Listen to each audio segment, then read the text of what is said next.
They exiled me. A Templar of the Order of Oriath. One of their own. My only crime? Seeking the truth.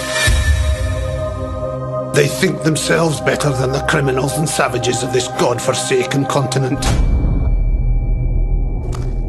Our forefathers, they did this to Rayclast.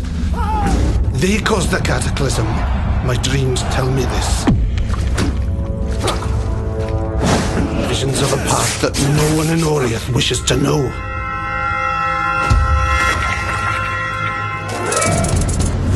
If no other will answer this question, then it falls to me, a man of faith, a man of purpose. My visions are growing stronger and darker by the day. The fiends that block my way, they are merely symptoms of the disease, sores to be lanced. My misguided Templar brothers have placed me at the heart of the mystery. I will pierce that heart, bleed the truth out of it. My God is with me. My light, my courage, my power. He will remain at my side as I walk this path through this nightmare.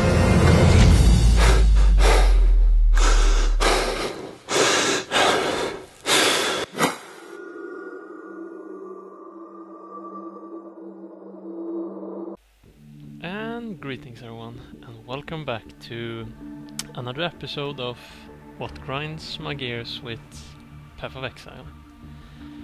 Now, as you just saw here, this was from the Templar trailer that came out some time ago, a long time ago, I think also. And I just wanted to show that part because a lot of people keep asking on the forums about, is there going to be a boss there, or is it not? How will it look like? What will it be? Well, here we go, people. I'm open for debate. I mean, as you can see 3 different kinds of, I don't know, weapons, arms, I don't know. Could it be that every single key represents, well, strength, dexterity and intelligence, like, well, and the boss might be doing 3 different types of attacks, or it's just the Captain Planet thingy. When our powers combine, you get, I don't know, Jack the Ripper in a box. You tell me, people.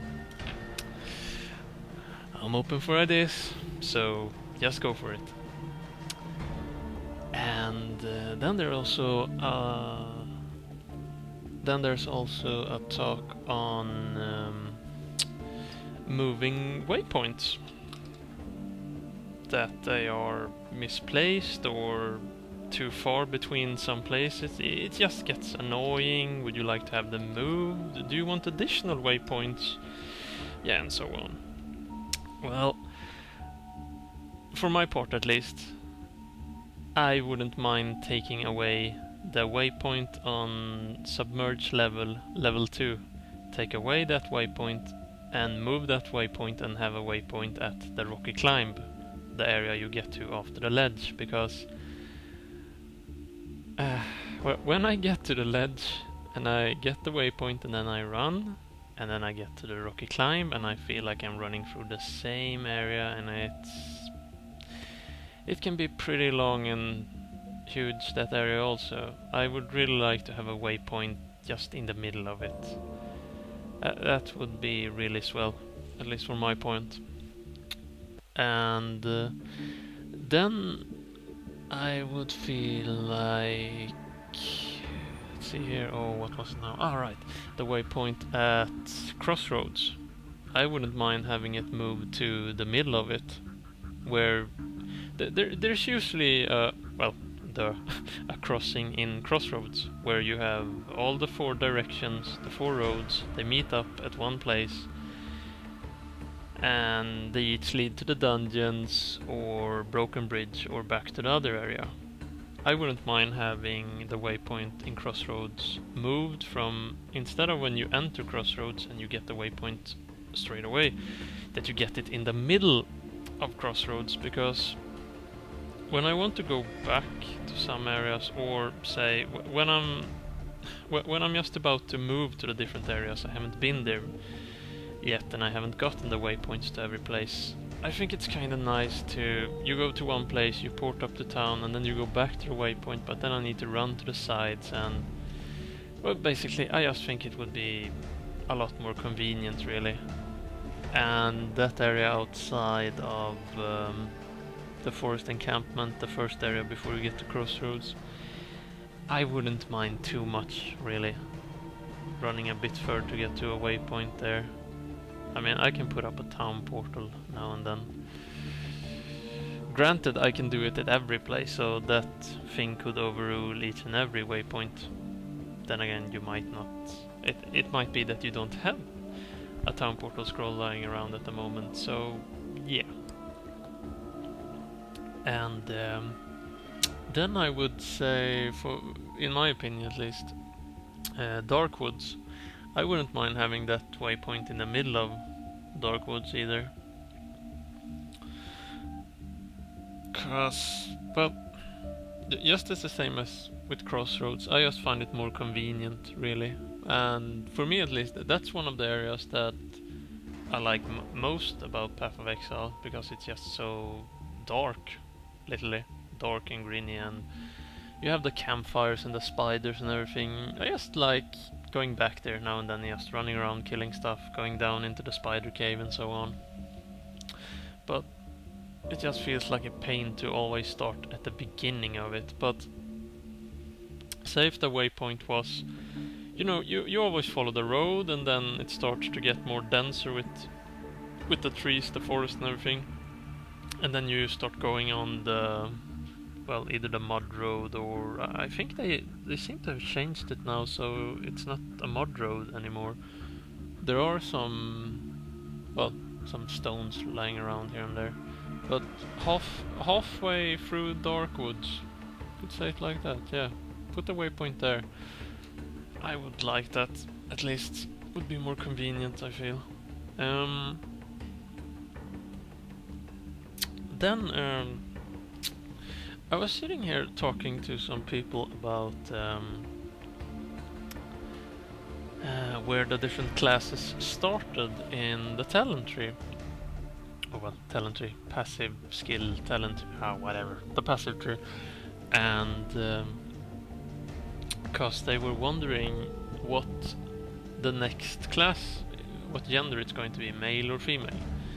And I told them that, well, you can just check it. But you can? How? Well, you see here, I just press up the skill tree, I go to the spot there, and, well, there you have it. You have a face there, like you have on each and every other class. You have their face and their starting location. But then I remembered the thing I noticed when I was recording one of the other Let's Plays. In the middle of the skill tree, like you see here now, there's a 7th face there. And I don't know, is it just for cosmetics? I mean, is it just for show?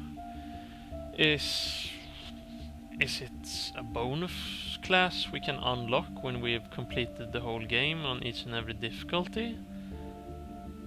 Is it possibly something that they're just planning ahead for when they do something like an expansion where they're going to add another class, perhaps?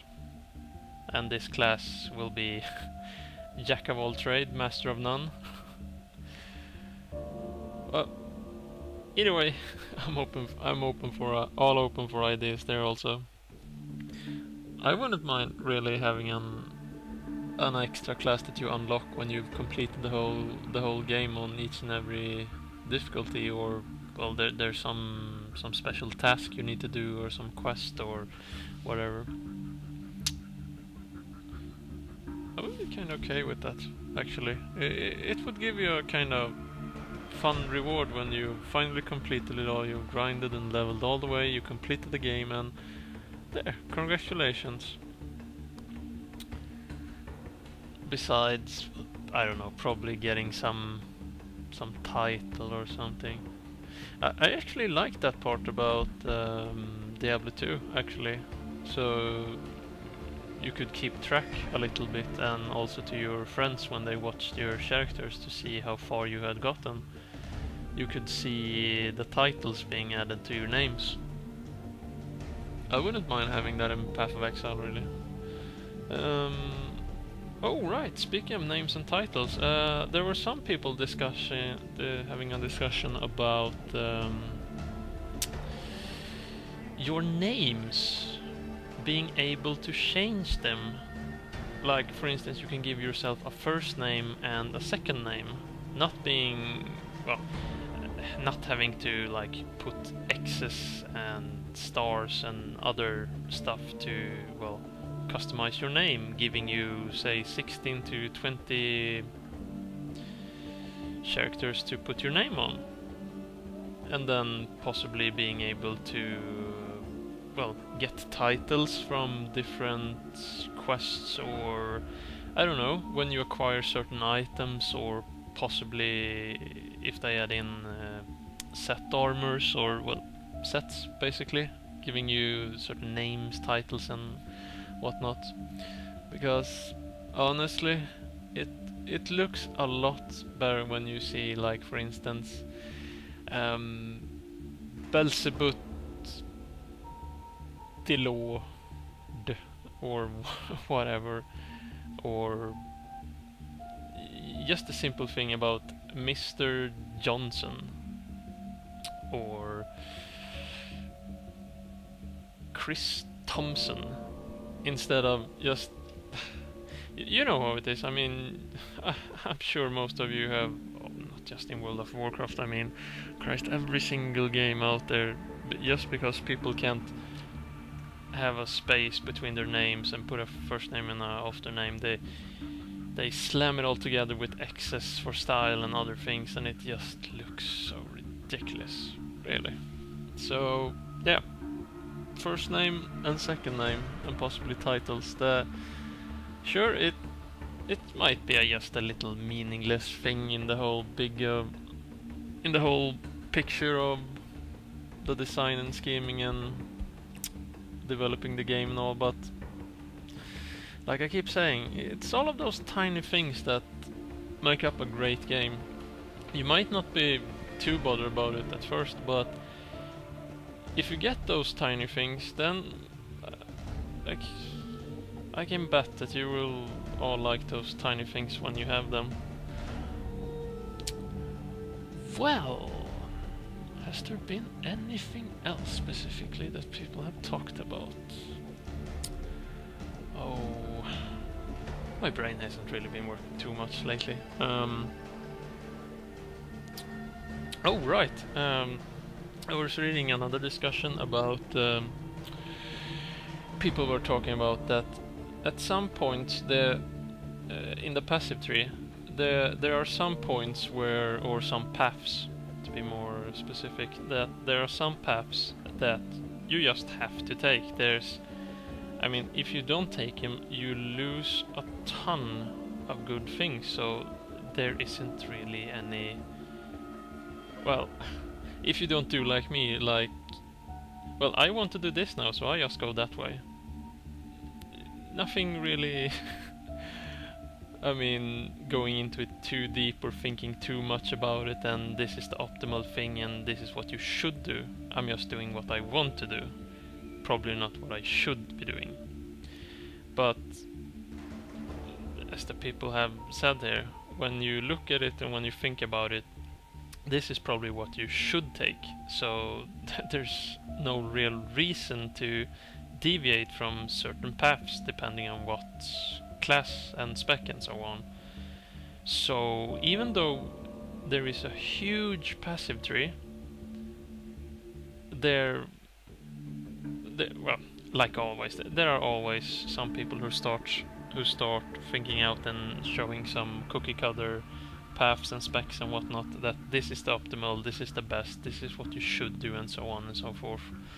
But of course, still, I mean, it's an opinion and a taste thing. I mean, you might not like some certain aspects of it, but usually most of the cookie cutter specs in games, at least, there's usually at least most of it you will agree on, and some things you will tweak, well, going off to your personal things, what you like and dislike and so on.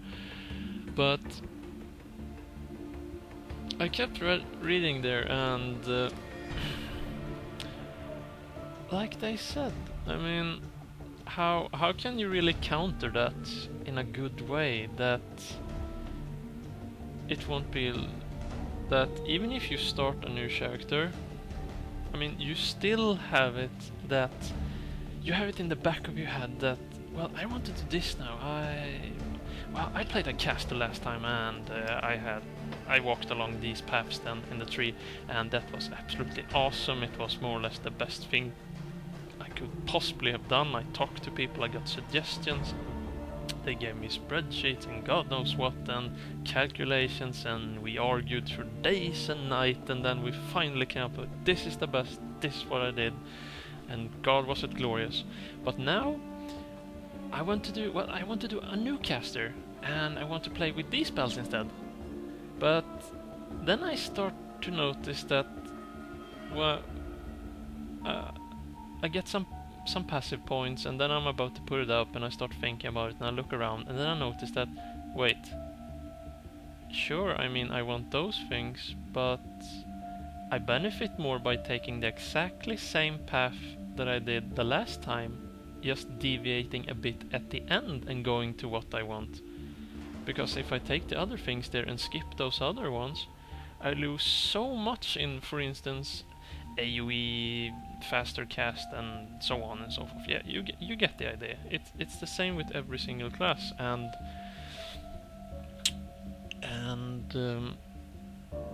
I mean, how do you counter that in a good way? At the moment, I believe, well, keystones would probably be the only choice to counter this, well, cookie cutter debacle that's been, oh Christ, I think there were even cookie cutter builds in the 80s when I was playing Advanced Dungeons and Dragons Pools of Radiance on my Commodore computer. I remember even finding then at that time on the 80s, goddamn. Huh, I'm almost feeling old here. But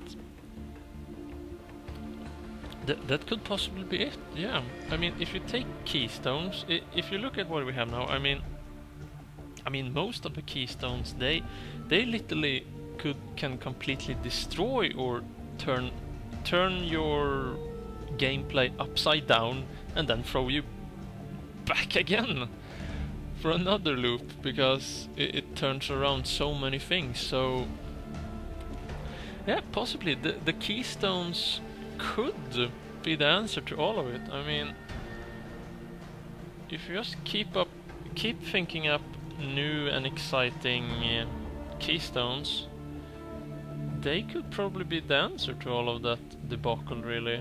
If you keep putting in interesting and fun keystones that can change the gameplay completely and give a fun spin, so even if you, well, I mean, getting away from how the paths usually start would probably be very, very hard, unless you just throw in the possibility of being able to pick 2 keystones at every starting locations. Then again, when I think about it, I wouldn't mind that. I mean, getting a game changer right at the start, turning everything upside down, that would basically, well, that could, I mean, that yeah, really, I mean, if you look at it, I mean, you have a ton of people that, for instance, they play a ranger, but they play a ranger caster. But, well, there's ranger stuff where the ranger starts. I mean, it's not like, well, I want to play a caster. Okay, I pick a ranger and then I start going up to the top to get the caster thingies. But for instance, you could put in keystones at every single character starting location that gave them the ability to, in some way, change their well, starting way, or Christ, I can't formulate correctly now. Say for instance, you get a keystone at the ranger starting area, and that keystone in some way changes the things that the ranger can get at the start before he's able to climb up to the caster nodes on the tree. So he would still benefit from taking the first ranger path. Well, the first he would still benefit from taking the first ranger nodes on the passive tree. It would still give him some form of benefit as a caster taking those things, because of the keystone changing those things that he gets in a way so it benefits him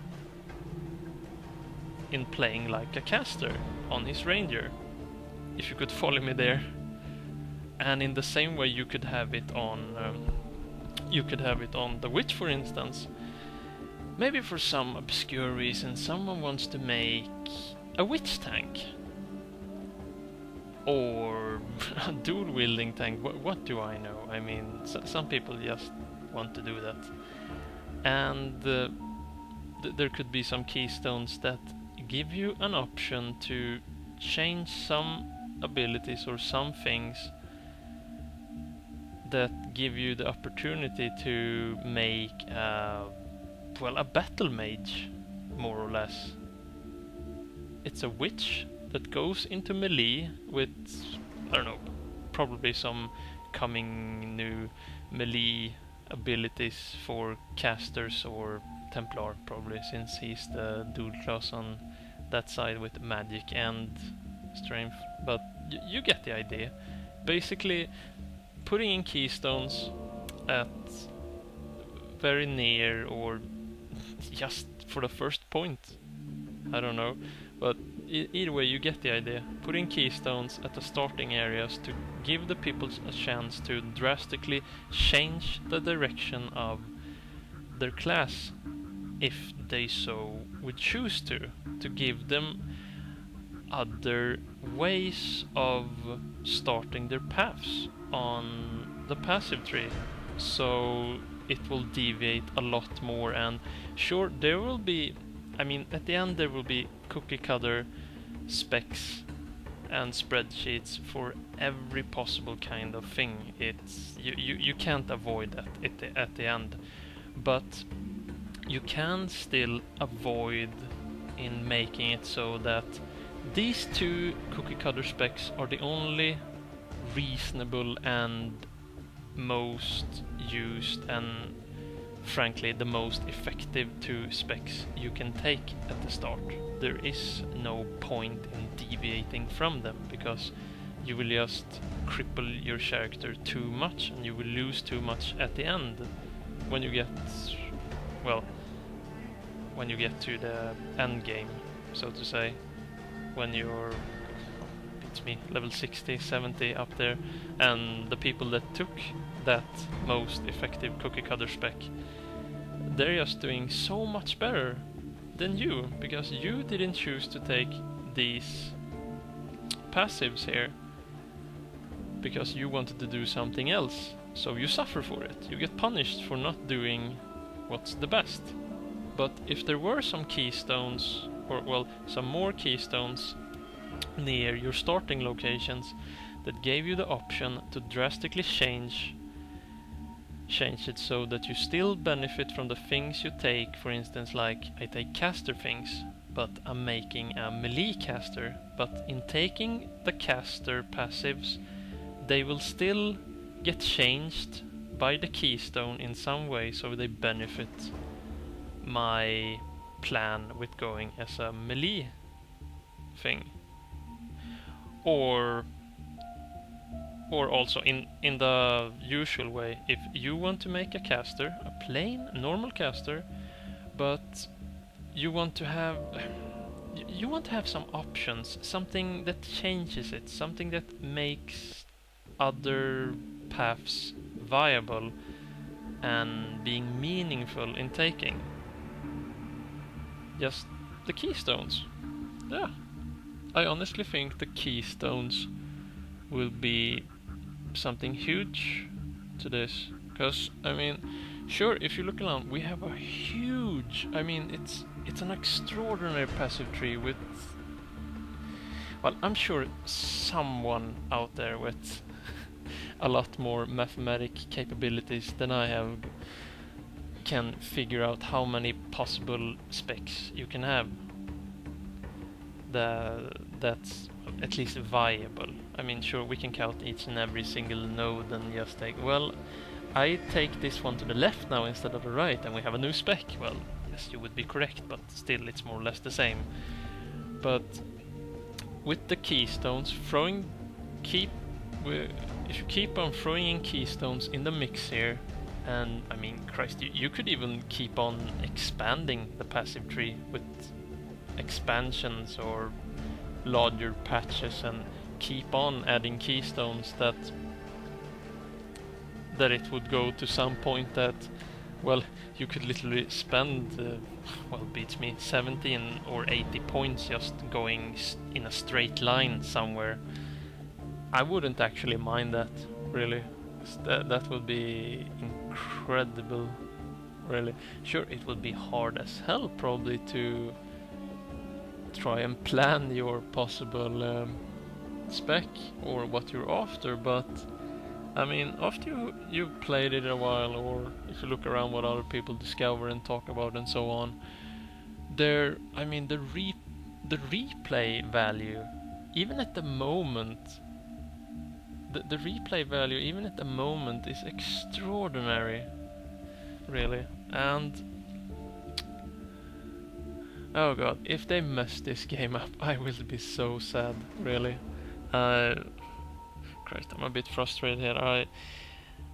I was just watching and reading through a lot on the Diablo 3 forums, and I don't know what they're up to. I can't understand it. I have no idea what's going on with that game at the moment, and I don't want it to go to hell, really. I mean, I was so looking forward to this. Well, Diablo 3 is going to kick ass, it's going to come out, and I want to see how a game like Path of Exile, who is an indie developed game with not millions and billions of budgets and God knows how many apartments of people, and how it holds up. And sure, Diablo 3 will still be great, but I can't help but thinking it's not going to be at its best, or how it should have been or could have been. Well, then again, that's a matter of opinion on everyone, but I'm sure you get the point where I'm going with that one. So, and I'll just drop the Diablo 3 thing for the moment, because I haven't played the beta, so I can't say for sure. Yes, the Diablo 3 forum at the moment is just making me feel ill, really. So I will save that Diablo 3 versus Path of Exile thingy when I get my hands on the Diablo 3 beta, or someone is kind enough to send me one, or however it works. Either way,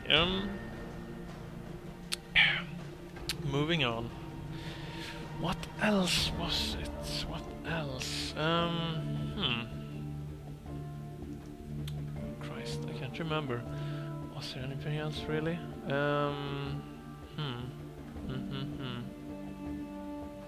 Oh, right.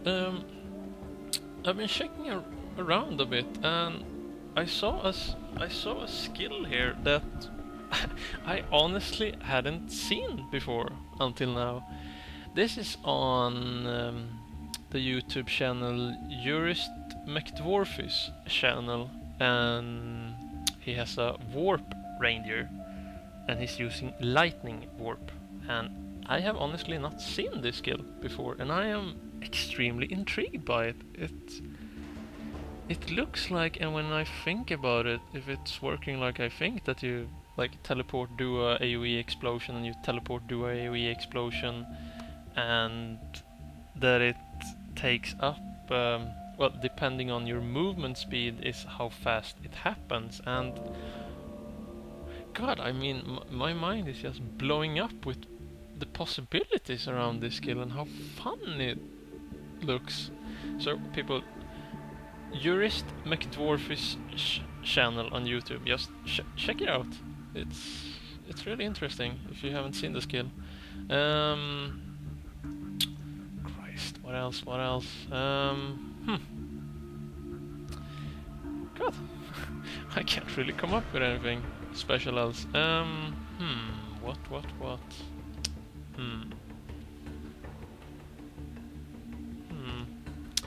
dear Lord. Well, you know what, people? I actually think I will stop there, because I will just be ranting about nothing, really, at the moment. And Christ, I mean, back in 9.2 when I started, I was nuking the place with feedback, and I had a ton of questions, a million things I wanted changed, and just under these patches here since 9.2, so many things have changed of the things that I criticized and I wanted to be better, and so on and so forth. And I mean, what can I say? It's so fun to see a company that actually listens and takes in feedback and does something about the issues that a lot of people talk about. So yeah, Christ, I have nothing else to say at the moment. Be sure to go to pathofexile.com, people, and sign up for the beta if you haven't done it still. There's going out a key each 5th minute now, I believe, and just scour the forums for giveaways and whatnot. And I hope to see you in the game very, very soon. Maybe you'll even end up in one of my movies. Who knows? Take care now, everyone. Have a nice day. Bye bye.